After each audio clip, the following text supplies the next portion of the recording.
सभिनी खां पहिरीं आउं अदा तारिक खे ख़राज तहसीन पेश कयां थी।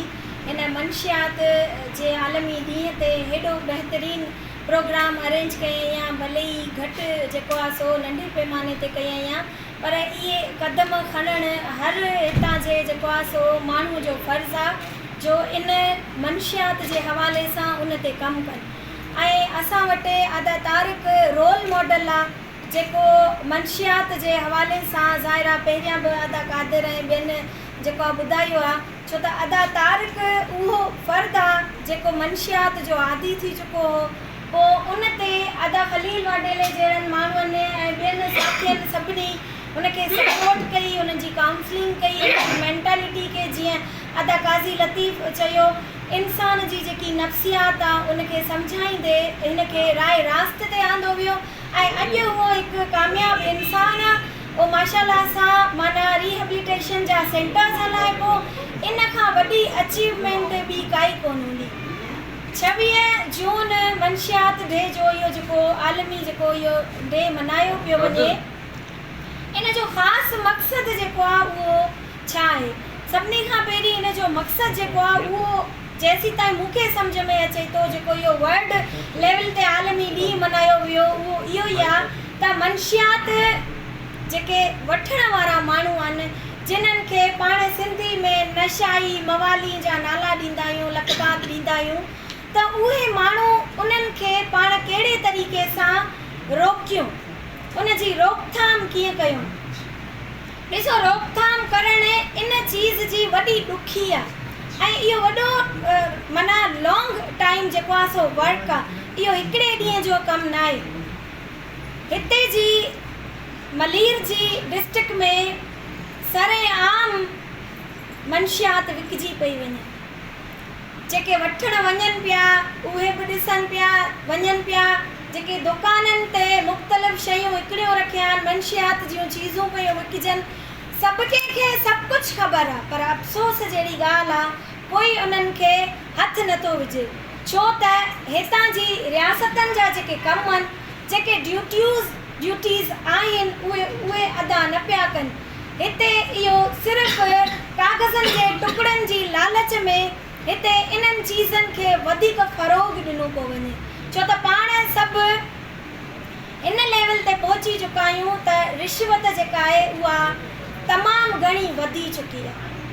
उन जे करे पाण ग़लति खे ग़लति नथा चऊं ऐं सहीअ खे सही चवण जी ताक़त नथा रखूं, छो त हिते मंशियात जेका आहे उहा मलीर में ॾींहों ॾींहुं वधंदी पई वञे।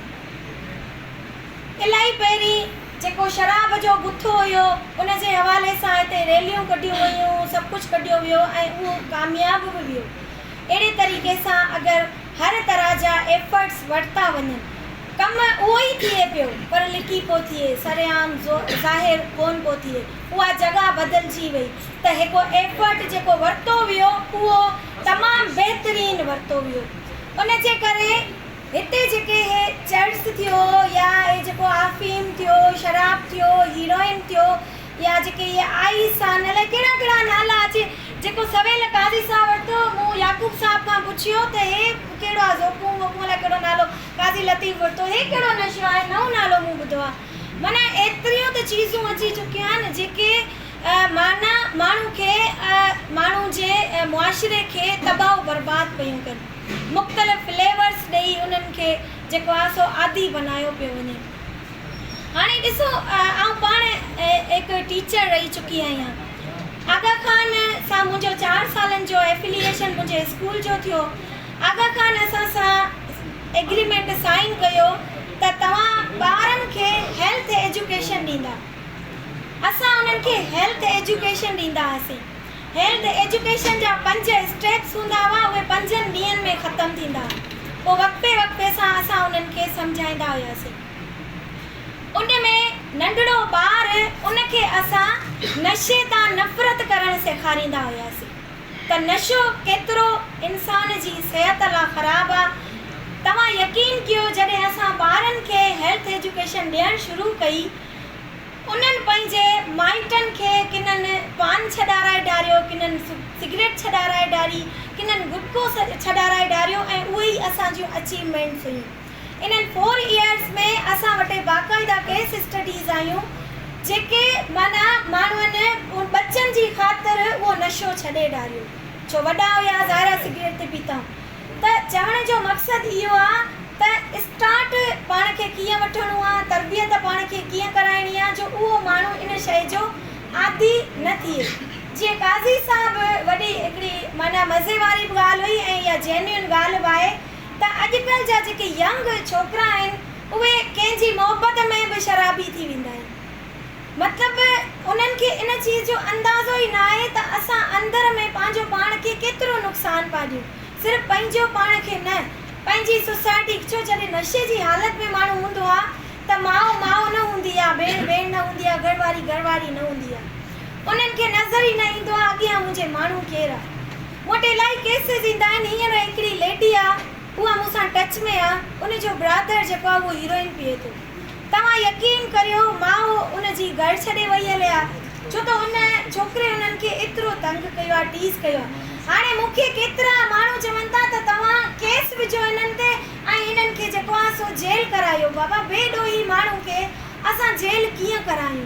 पर माण्हू उन माण्हूअ मां पंहिंजी फैमिली एॾी तंग आहे त ॿियो सोसाइटी जा माण्हू, इर्द गिर्द जा पड़ोसी अड़ोसी उहे केतिरा परेशान हूंदा। हिन ते बाक़ाइदा वर्क थियणु खपे, हिन ते काउंसलिंग थियणु खपे, हिन ते अहिड़ियूं कॉन्फ्रेंसिस, अहिड़ा सेमिनार्स रोज़ थियणु खपनि ऐं उन्हनि माण्हुनि खे घुराइणु खपे जेके माण्हू ज़िम्मेवार आहिनि। हाणे ॾिसो हिते जी जेको मिसाल जे तौर ते पुलिस स्टेशन आहे, असांजो SHO साहबु आहे, ज़िम्मेवार माण्हू आहे। SHO साहबु चलो पंहिंजनि जेको आहे सो उन्हनि खे जवाननि खे रवानियो, सुठी ॻाल्हि आहे, उहा भली ॻाल्हि आहे। पर SHO साहब खे हिते पाण अचणु खपे, भले 4 माण्हू छो न वेठा हुजनि। छो उन्हनि सां उन्हनि जी जेकी पाण खे सपोर्ट आहे उहा ई अॻिते पाण खे हेल्प आउट करींदी। छो गवर्नमेंट जेका उन्हनि खे पघार ॾिए थी उहा इन लाइ ॾिए थी त हितां अमन सलामती थिए, हितां जे हर ग़लति कम खे अवी रोकींदा, उनजी उहो पघार खणनि था। त उन्हनि सां इहो अर्ज़ु आहे त आईंदा जॾहिं बि अव्हांखे हिते घुरायो वञे त अवी हिते मौजूदु हुजो ताकी असां अव्हां सां वेही मीटिंग्स करे इन जी रोकथाम जे लाइ अॻियां लाया अमल कढी सघूं। DHO साहब जी महिरबानी, उहो आयो, उन पंहिंजो कंट्रीब्यूशन ॾिनो, अदा तारीख़ सां उहो टच में आहे। इन्हनि चीज़नि ते उहो इनशाअल्लाह जेको आहे सो पाण सां गॾु आहे। अवामी प्रेस क्लब हमेशह हर इशू ते, हर मामले ते चीज़नि खे रेज़ कंदो आहे।